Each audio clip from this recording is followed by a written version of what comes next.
Hello guys, welcome to the channel. आज की video में मैं आपको बताऊंगा कि एचपीआर क्या होती है, कैसे उसको कैलकुलेट कर सकते हैं, उसको रीड कैसे करते हैं और शेयर प्राइसेस से भी मैं उसको आपको कैलकुलेट करके दिखाऊंगा। और शेयर प्राइसेस का हम रिस्क भी कैलकुलेट करेंगे। किसी शेयर प्राइस का रिस्क कैसे कैलकुलेट कर सकते हैं वो भी मैं आपको बताऊँगा। तो स्टार्ट करते हैं एचपीआर से। एचपीआर होती है होल्डिंग पीरियड रिटर्न। क्या मतलब है?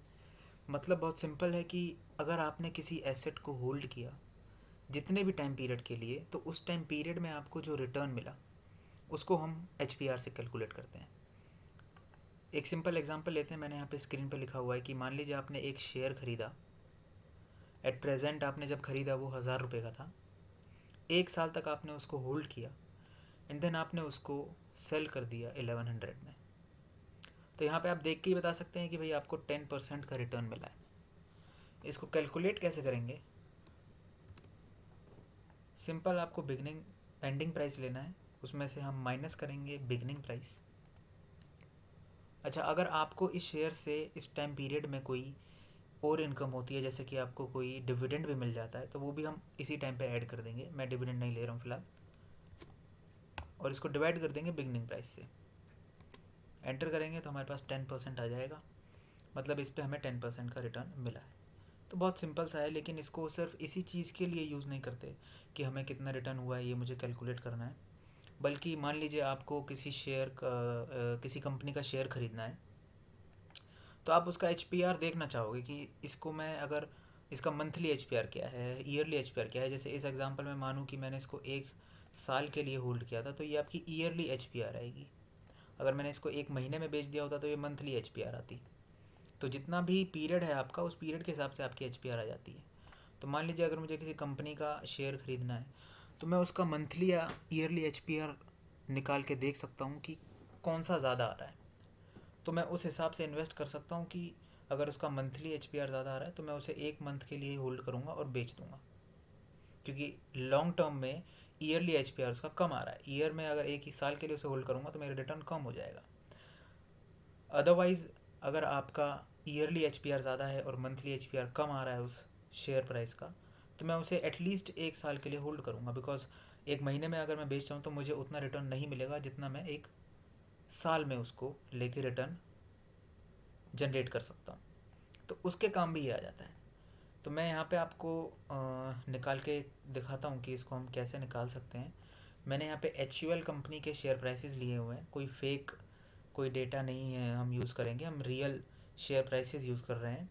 और अगर आपको नहीं पता कि ये शेयर प्राइसेस आप किसी भी कंपनी के कैसे डाउनलोड कर सकते हैं, तो इसके ऊपर मैंने एक वीडियो बनाया हुआ है, आपको मैं आई बटन में लिंक दे दूँगा, आप वहाँ पे जाकर देख सकते हैं। तो अगर आपने ये शेयर प्राइस डाउनलोड कर लिए हैं एक्सेल फाइल में, उसके बाद ये मैंने मंथली डेटा लिया हुआ है। मैं आपको बता दूं, यहाँ पे आप देखेंगे कि ये 2018 के ईयर का पूरा मंथली डेटा मैंने लिया हुआ है। तो इसका हम एच कैलकुलेट करते हैं। तो सिंपल वही फॉर्मूला हम यूज़ करेंगे, ending price minus beginning price divided by this beginning price. तो ये इसका एच आ गया। इसको फिल कर देते हैं हम। तो ये इसके एच आ गए। लेकिन इसको भी देख के मैं ज़्यादा कुछ बोल नहीं सकता हूँ। तो लेकिन अगर मैं इन सारे एच का एक एवरेज ले लूँ तो मैं उसको अच्छे से रीड कर पाऊँगा। तो एक हम एवरेज निकाल लेते हैं इसका। सिंपल, आप एवरेज का फंक्शन यूज़ कर सकते हैं। तो यहाँ पे मेरे पास एक एवरेज आ जाती है 2.91%। इसको कैसे रीड करेंगे? इसका मतलब ये हुआ कि अगर ये एच के प्राइसेस को, एच के शेयर को मैं 1 महीने के लिए होल्ड करता हूँ तो ऑन एन एवरेज मेरे को 2.91% का रिटर्न मिल जाएगा। इसका ये मतलब है।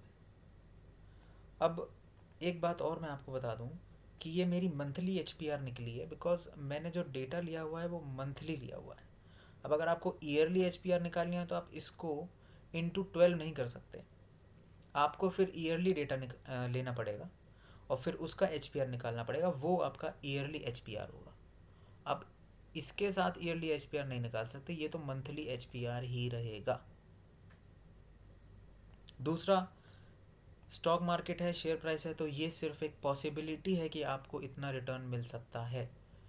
कोई अगर सिस्टमेटिक रिस्क अराइज हो जाए, जैसे कि अभी कोविड-19 चल रहा है तो शेयर प्राइसेस डाउन हो रखे हैं, तो वो इसमें आप मत कंसिडर करिए।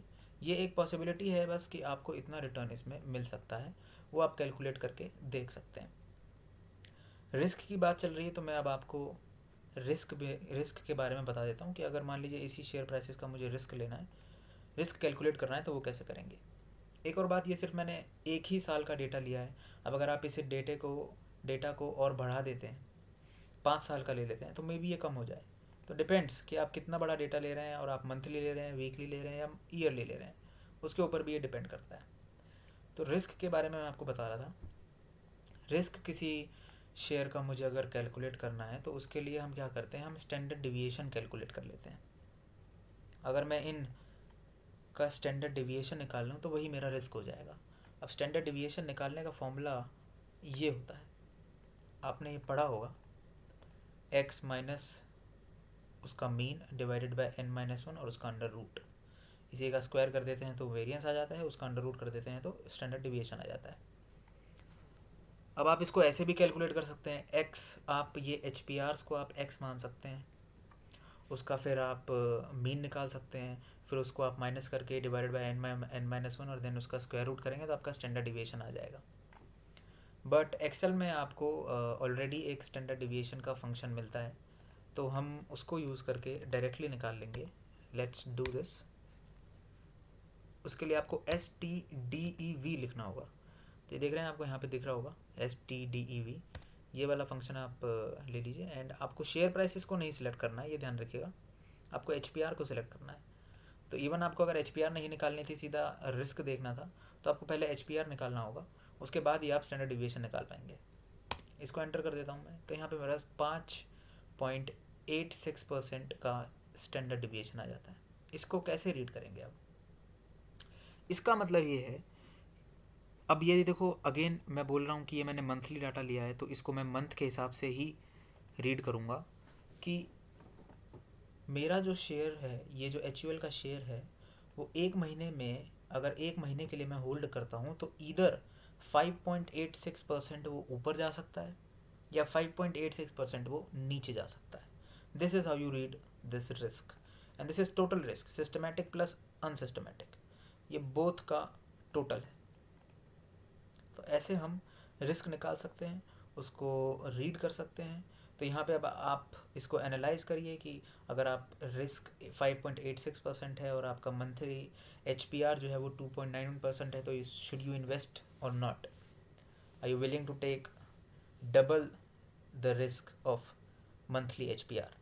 इसके साथ हम बीटा भी कैलकुलेट करते हैं, जिससे हमें और क्लैरिटी मिल जाती है स्टॉक के बारे में। तो बीटा कैसे कैलकुलेट करेंगे वो मैं आपको नेक्स्ट वीडियो में बताऊंगा। तब तक वीडियो को देखिए, इस वीडियो को आप दोबारा देखिए कैसे कैलकुलेट करते हैं, और वीडियो को लाइक करिए, शेयर करिए, चैनल को सब्सक्राइब करिए, कमेंट करके बताइए अपने व्यूज़, और अगर कोई डाउट है आपका या आप कोई पर्टिकुलर टॉपिक पे वीडियो बनवाना चाहते हैं तो वो हमें कमेंट करके बताइए। And thank you guys for watching, subscribe the channel.